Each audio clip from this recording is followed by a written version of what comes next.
Welcome everybody to this audio-only edition of the Patriots Pod.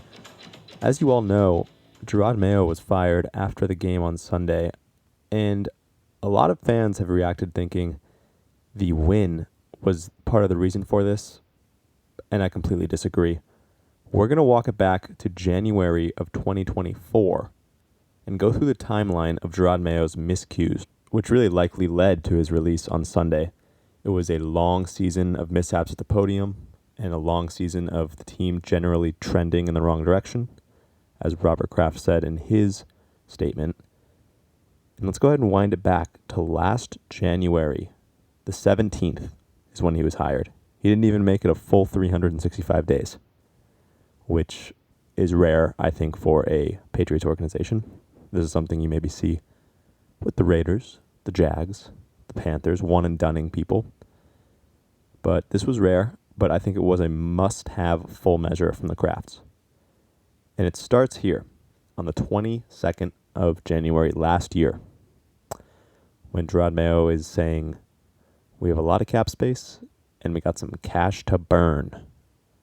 I think we all remember that as a first sort of sharp statement from Jerod Mayo, and it was definitely us still getting used to the transition from Bill Belichick at the podium to Jerod Mayo. But it's important to remember that this was a comment early on in his career at the podium that definitely started to get a lot of sort of flack from the Boston media. This was talked about for weeks, saying, that's a little bit of a willy-nilly statement. Of course, it blew over, water under the bridge. We hadn't even got to the season yet. Then, 8/16/24, we get the comment on the Greg Hill show from Jerod saying, Drake has outplayed Jacoby. Now, this was another sort of spike phrase because at this point, it was pretty obvious in minicamp and training camp that Drake May was the much more highly talented quarterback, and fans wanted to see him. So it was really interesting to see Jerod, the head coach, acknowledge that he's a better player. And you would think if you have the better player, you'd play the better player. And what kind of message does that send if you're not playing the better player to the rest of the team? So there was that. And then to start Jacoby, of course, it led to a starting of the season with a win on the road versus the Bengals. But to start Jacoby for as long as you did, it just continued to clash more with that statement. And it aged even more poorly as Drake became sort of the young superstar that he did throughout the year. I mean, I think if Jerod would have stuck to his guns after saying that Drake has outplayed Jacoby and actually started him for the year, this team would be much better than 4-13. And I think Jerod would likely still be the head coach. And Drake would have actually saved his job. Which is funny because the early scouting reports on Drake is that this is a quarterback that'll get you fired, which is hilarious. Now, the Patriots obviously started the season with a win against the Bengals, 16-10. And then they lose 6 straight. And obviously there was the Gatorade bucket for Jerod in that first week, which was great for him, but to go on a 6-game losing streak was sort of when you saw the wheels start to come off the car, right? And this thing was spiraling in the wrong direction, which Kraft later, obviously at the end of the year here, mentions that the team was trending in the wrong direction. You're hoping to see yourself growing towards something. And then, of course, you get the first start for Drake May on the 13th of October. And a week later, you're in London playing the Jags, and you're getting your ass kicked 32-16. And that is when we have the Jerod Mayo soft football team comment, which was another huge blow and did not go over well in the media and was another big error at the podium that started to sort of snowball things for him. That was the moment after that Jacksonville game, I think, when things started to sort of become derailed for Jerod. And it didn't get any better from there. There was the run at the Cardinals. There was we'll get to it now. The "you said it, I didn't" in reference to design runs for Drake May. I believe it was Phil Perry who asked about that. And he goes, "You said it, I didn't." Just some blatant sort of sarcasm and disrespect and shade thrown at Alex Van Pelt, his offensive play caller. and just not something you see from a strong figure at head coach. It was disappointing to hear.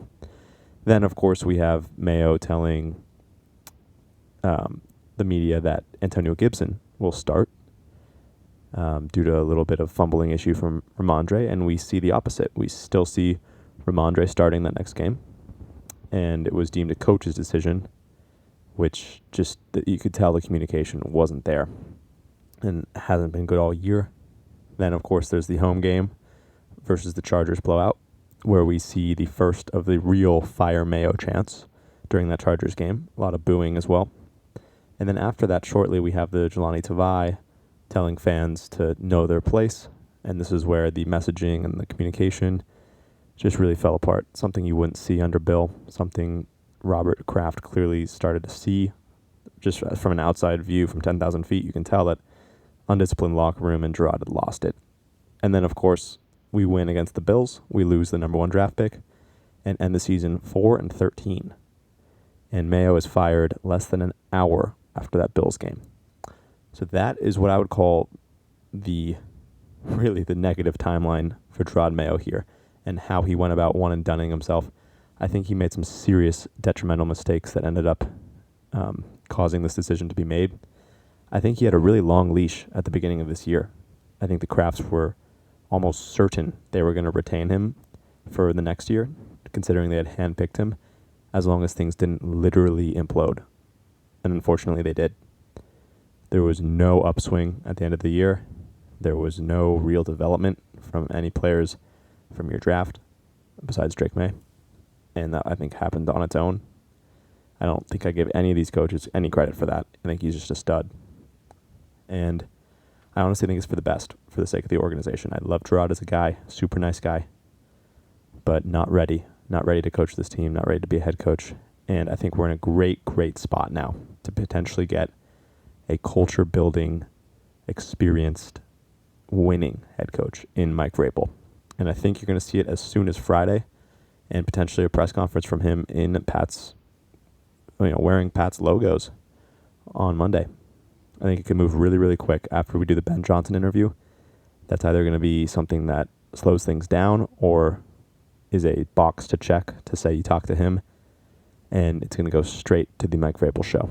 And I think because they sort of skirted around the Rooney Rule and interviewed 2 minority candidates so quickly, that it's pretty clear that they have their sights set on making something happen fast. And I think the speed in general and cutting the line is to cut the line for the Mike Vrabel sweepstakes. I think that's really why the Crafts are making this move.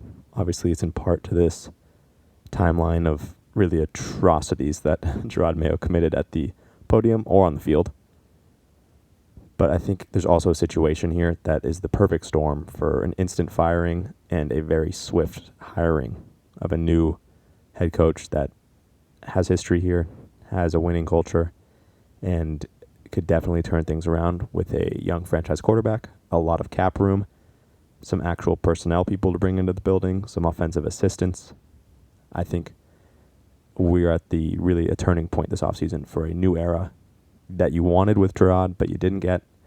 And unfortunately, it was a very poor timeline for him, and kind of the perfect storm here in the last month even is when it all really fell off.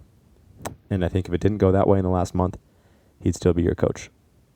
And I think it would have been for the worst, honestly, because it just would have taken longer for a culture to develop, for new offensive coordinators to come in here. And he just doesn't have those connections at this time to bring those people in, which would have been an unfortunate offseason for us. But got to turn the page and look forward to a new chapter, which could be really good, with Mike Vrabel leading the way. And we're going to get into a whole other video on Vrabel and everything he brings into the table, so look out for that one. And thank you guys for tuning into this audio edition of what was really just a poor 350 days, 60 days for Jerod Mayo. So thanks for tuning in. Please subscribe below and like this video, and I'll see you guys in the next one. Thanks.